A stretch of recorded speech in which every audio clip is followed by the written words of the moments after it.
সুরাইয়া সুলতান লিখেছেন, রং ফর্সাকারী ক্রিম ব্যবহার করলে কি গুনাহ হবে?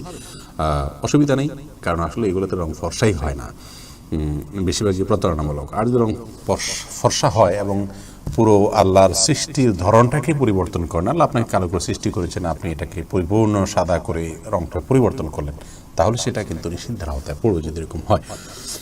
শারমিন আক্তার আপনি লিখেছেন, আমার রান্নার ইউটিউব চ্যানেল আছে, আমি কথা বলি না, এভাবে ইউটিউব চ্যানেল পরিচালনা করা জায়েজ হবে কি? কোনো অসুবিধা নেই, পর্দার খেলাফ যদি না হয় সেক্ষেত্রে আপনি ইউটিউব চ্যানেল পরিচালনা করতে পারেন, ভালো কিছু মানুষকে দিতে পারেন। এরপরে নুসরাত জাহান পলি আপনি লিখেছেন, বোন সিদরাতুল মুনতাহা নাম রাখা যাবে কি? নাম নিয়ে আমরা প্রশ্ন করতে বিনীতভাবে নিষেধ করি, খুব বেশি গুরুত্বপূর্ণ নয় প্রশ্নগুলো, একান্ত ব্যক্তিগত, সেজন্য জীবন ঘনিষ্ঠ বলা কঠিন। তারপরও সিদরাতুল মুনতাহা নিয়ে আপনি প্রশ্ন করে ফেলেছেন, আমিও পড়ে ফেলেছি। সিদরাতুল মুনতাহা নাম রাখা যেতে পারে, এটা ঊর্ধ্ব জগতের একটি আপনার বিশেষ স্থানের নাম। সিদরাতুন মানে হলো বড়ই গাছ, সিদরাতুল মুনতাহা মানে শেষ প্রান্তের বড়ই গাছ। এটা গাছ আছে এবং নবী সাল্লাল্লাহু আলাইহি সাল্লামের মেরাজ সংশ্লিষ্ট আপনার হাদিসে এই গাছের বিবরণ এটি উঠে এসেছে, তো এই নামটি উঠে এসেছে, কোনো মেয়ে মানুষের নাম রাখাই যেতে পারে, কোনো অসুবিধা নেই। ফাতুন কারিব আইডি থেকে আপনি লিখেছেন, কাপড়ে বীর্য লাগলে এবং তা শুকিয়ে গেলে সে কাপড় না ধুয়ে কি সালাত আদায় করা যাবে? যদি না ধুয়ে আপনি সালাত আদায় করেন তাহলে সেক্ষেত্রে সালাত হয়ে যাবে।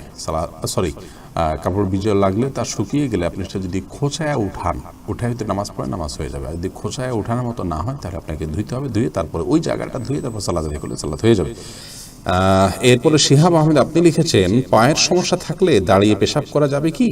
যদি সমস্যা থাকে, আপনার বসে পেশাব করতে অসুবিধা হয়, অনেকের অসুবিধা হয়, তাহলে সেক্ষেত্রে তো আপনি নিরুপায় হিসেবে অবশ্যই আপনার জন্য জায়েজ আছে।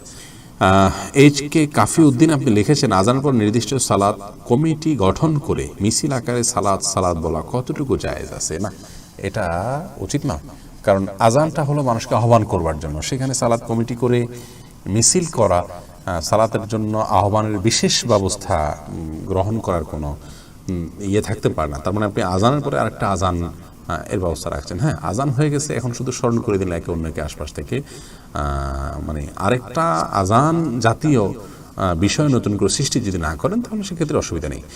আব্দুল্লাহ আল আনাস আপনি লিখেছেন, সফর শেষে গন্তব্যে পৌঁছানোর পরও কি কসর পড়তে হবে? আর সুন্নত নামাজ কি পড়া যাবে?